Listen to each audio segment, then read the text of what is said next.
Hello and welcome to Cheshire East Libraries. My name's Rachel and I'd like to tell you about a book I love.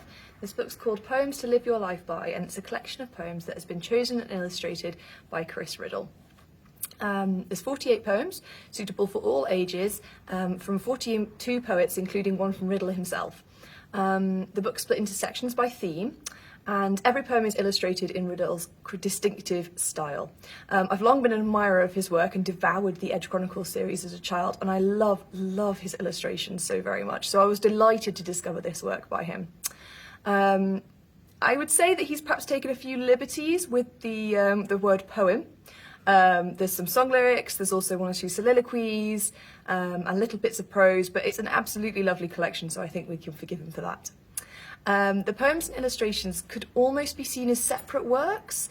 In one or two places, the illustration takes up most of the page with a very little bit of text, and I found at times that this distracted me, I guess, from reading the poem. But in lots of ways, I think this is probably a good thing because it forced me to slow down and reread, which is never a bad thing with poetry. And the illustrations definitely enhance the poems. They stylistically fit better with some poems than with others. But what I found very interesting, so Neil Gaiman, for example, and Chris Riddell work a lot together. Their styles are very compatible. But what I found interesting was that the poems that didn't match stylistically with the illustrations at first glance, often when I looked again, offered something a bit more, or perhaps something I hadn't thought about the poem. Or even just something that perhaps Riddell himself saw in the poem and why he chose to include it in the collection. It's a very varied body of work that's been selected. It includes classics like Shakespeare, Keats, Tennyson and Lord Byron. But there's also some quite modern and contemporary poets in there: Duffy, Neil Gaiman, Rumi and Jackie Kay, to name but a few.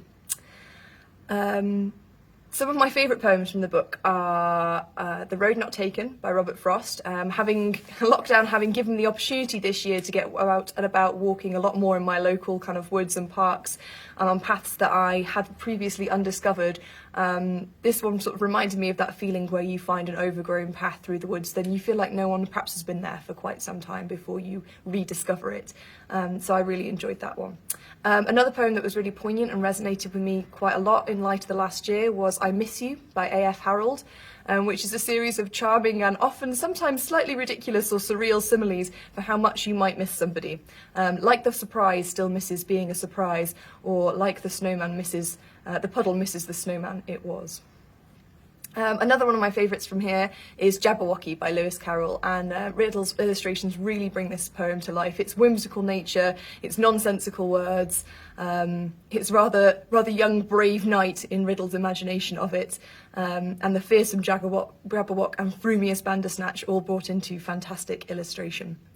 The Minister for Exams, Brian Patton, was a new poem to me from the collection, and it's quite a poignant musing on how our exam-driven culture shapes students' minds, and what perhaps happens to those students who are less academically gifted, but maybe more poetically gifted.